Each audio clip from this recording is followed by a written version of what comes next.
C'est ma 10e présence au Salon du Livre de Brive, depuis mon aventure du livre. Et c'est vrai qu'aujourd'hui, nous sortons exceptionnellement 2 ouvrages. Le premier qui s'appelle Improbable rédemption à Annette Ciboulette-Lesfoy, qui est un roman fantastique qui raconte le parcours étonnant d'une enquêtrice qui disparaît le premier jour de son enquête, mais qui revient parce que son chat a décidé du contraire et elle vient régler ses comptes. Donc c'est à la fois drôle, intriguant, le chat, cette jeune femme qui va avoir un destin hors du commun. Et en parlant de destin, un autre roman sort aujourd'hui ponctuellement pour le Salon du Livre de Brive et il s'appelle Lucas Synonyme, ou les mémoires d'un adolescent pas vraiment sage. Et j'ai pris dans le contexte qui est un peu le nôtre, la révolution climatique. Et lors d'une révolution climatique exacerbée, beaucoup de pays de la planète, et c'est de la fiction, disparaissent. Et un petit pays surgit un petit peu des flots. Il y faut un décideur. Et Lucas Synonyme, qui a été un adolescent particulièrement dissipé, se retrouve aux manettes. Et il se souvient, sur 4 aventures, 4 tranches de vie, de 12 ans à son époque étudiante, qui n'a pas toujours été sage. Et le titre est éponyme. C'est intriguant, drôle. J'aime bien les romans qui vous promènent et qui me promènent, et pour lequel le moteur n'est pas forcément la violence, mais au contraire l'humour, l'intrigue à tous les étages, et puis des rebondissements. Et le chat, bien sûr, le chat. Voilà. Alors, on nous retrouve sur le site qui s'appelle patchwork.volant, parce que ma compagne Catherine écrit avec moi. Elle est autant passionnée de tissus que moi de tout ce qui vole. Et dans mes romans, il y a un vieil hélicoptère qu'on a surnommé le Patchwork volant, d'où le titre éponyme pour le site. Donc voilà, c'est un plaisir infini de vous retrouver à Brive, cher journaliste, mais aussi cher lecteur. Et je cherche toujours une adaptation de ces romans au cinéma, parce que je reste passionné du 7e art et de tout ce qu'il y a autour, autant la musique, le scénario, et puis les intrigues.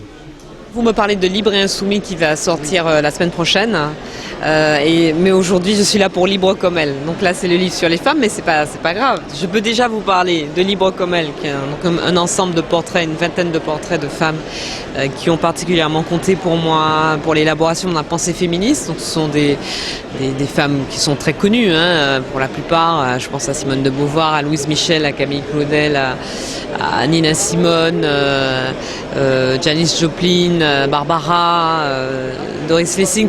Donc c'est une vingtaine de femmes que le grand public connaît, sur lesquelles beaucoup a déjà été fait, beaucoup a déjà été écrit. Bon, là, ce que j'apporte, c'est une lecture un peu différente des choses et un peu personnelle.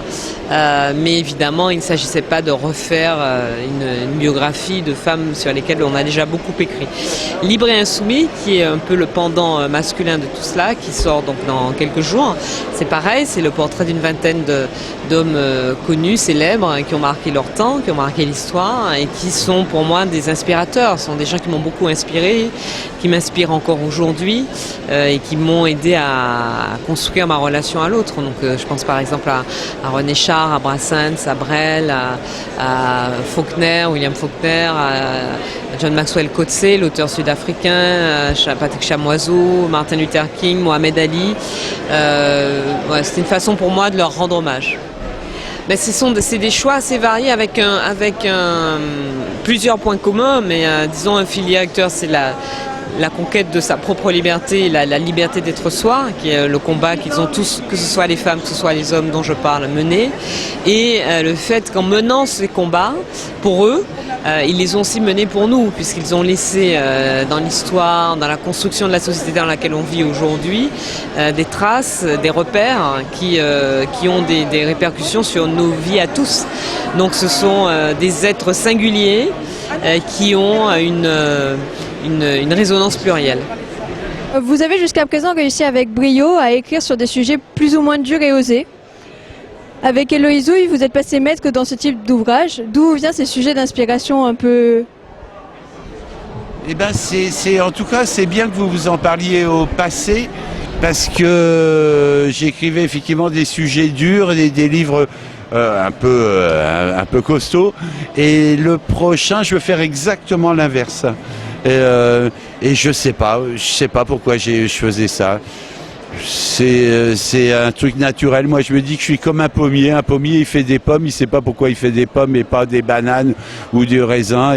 Et moi, je faisais ça comme ça. Mais là, tout d'un coup, je crois que je vais faire carrément autre chose. Et je sais pas pourquoi non plus.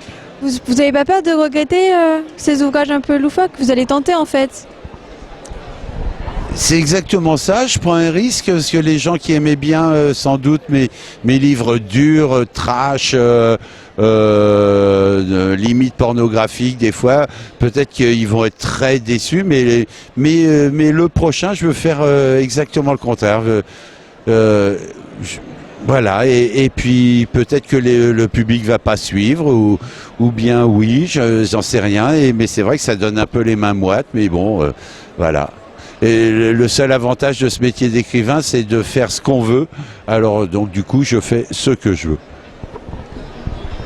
Bon, ben merci, je vous souhaite de la réussite pour votre prochain roman. Et déjà, je pense qu'Héloïse il va être très apprécié parce qu'il a l'air très bien. Et moi, je vous remercie. Vous êtes une intervieweuse débutante et je trouve que vous y prenez très bien. Vos questions sont intéressantes et vous parlez très bien. Je vous souhaite bonne chance, mademoiselle. Vous signez ici votre second ouvrage sur les mystères corréziens. C'est avec plaisir qu'on retrouve le lieutenant Marcini dans les creux de la Corrèze. Effectivement, Marcini sort de cure de soins, on va dire, du centre du Courbat, le centre où sont soignés les policiers. Et il reprend du service donc dans la cité Gaillarde. Au même moment arrive la découverte de cadavres, d'un cadavre juste à côté, là, dans le jardin de la guerre, là. Un jour de marché. Et puis donc une nouvelle enquête qui démarre avec des soupçons qui planent sur le lieutenant Marcini, avec les antécédents qui planent sur lui depuis l'affaire de Tulle, un an auparavant. Et puis donc aussi une succession d'autres cadavres qui apparaissent. Et voilà l'enquête qui est menée à travers Brive. On croise donc différents lieux de Brive comme le stadium, le cimetière Thiers, plusieurs quartiers du centre-ville aussi.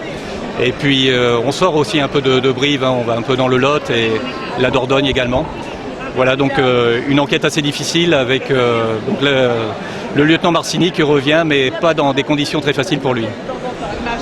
Et pouvons-nous attendre un troisième opus ? Alors j'ai bien quelques idées pour une troisième enquête de Marcini. Et alors ce ne sera pas le prochain parce que le prochain est pratiquement terminé. Alors je reste dans le thriller, mais j'ai écrit une autre histoire qui n'a rien à voir avec Marcini, mais qui reste dans le même style, dans la même veine, assez méchante, assez sanglante, mais là qui est plus tournée vers l'éducation nationale.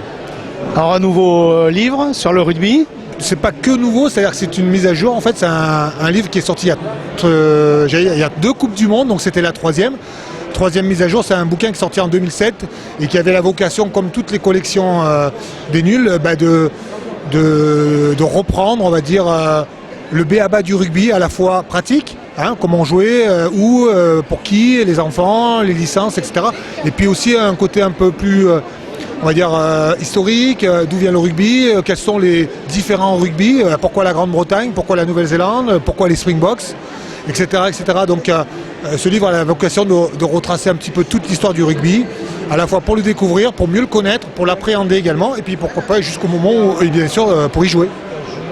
Avec bien sûr les nouvelles règles, le nouvel arbitrage, tout ce qui sort actuellement. Exactement. La force du rugby, peut-être aussi une de ses faiblesses pour le grand public, c'est que ça bouge énormément, à la fois les règles, à la fois la manière de l'appréhender. On l'a encore vu dernièrement avec la dernière Coupe du Monde, je veux dire. On a vu qu'il y avait des règles un petit peu différentes. Alors il faut les mettre, il faut les rappeler, il faut les expliquer aussi, parce que le rugby est quand même tout sauf un sport très simple. Donc c'est un livre qui vous permet vraiment d'aborder le rugby ou de l'appréhender d'une manière extrêmement simple, puisque ça doit être simple. Le sport est simple, le rugby est simple, encore faut-il l'expliquer. Une fois qu'on l'a expliqué, après c'est plus facile de l'appréhender. Je pense que c'est la vocation numéro 1 de ce bouquin.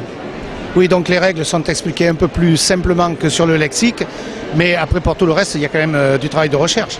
Oui, il y a du travail de recherche, effectivement, sur le lexique c'est plus facile de l'expliquer. Je veux dire, si on lit le bottin des règles, on va juste avoir mal à la tête, et c'est pas le but. Là c'est plus facile, c'est à la portée de tous, c'est-à-dire que vous, moi, des enfants, des plus jeunes, des mamans peuvent trouver... comment s'équiper, quelles sont les règles de base, l'embut, le coup d'envoi, la passe en arrière, etc. Les choses vraiment les plus simples, les plus basiques, qui ne sont pas toujours répertoriées, je trouve. Et je le regrette parce que c'est bien de mettre aussi notre sport au niveau de tous, notamment pour les débutants. ou les mamans qui veulent le découvrir parce que leur enfant demande à jouer au rugby. Il faut un petit peu désacraliser le côté un petit peu contact où il y a des chocs, hein. C'est quand même un sport de combat, un sport de contact. Je pense qu'il faut démontrer que tout est fait et pour assurer la sécurité à la fois des plus jeunes mais aussi au plus haut niveau. Et ce bouquin aussi y répond, je pense, avec des questions assez précises et des réponses, je l'espère, aussi très précises. Alors pour terminer, est-ce qu'il y a une part pour les supporters? Enfin, on parle des supporters. Bien sûr, c'est aussi une donnée fondamentale du rugby, hein. On ne peut pas jouer au rugby, ou alors si on joue à huis clos, ça ne sert pas à grand chose, hein. S'il n'y a que notre grand-mère et nos parents qui viennent nous voir, ça ne servira pas bien à grand chose. Donc le supporter peut évidemment aussi s'y retrouver avec. Alors on ne lui explique pas la manière dont il faut supporter une équipe, ça on l'a dans le sang. Mais on peut lui expliquer aussi la manière dont on peut trouver des fan clubs, quelle est la connivence qui existe entre les différents publics, entre les différents clubs de supporters, parce qu'il y en a beaucoup. Hein, on le voit souvent sur les images durant la Coupe du Monde, les Springboks avec les Pumas, les Néo-Zélandais avec les Australiens, les Français avec les All Blacks aussi, hein, avec les supporters All Blacks. Hein. Et puis voilà, donc du coup ça fait partie aussi des sujets que l'on retrouve dans le bouquin, donc pour les joueurs de rugby, sur le terrain, mais aussi en dehors du terrain.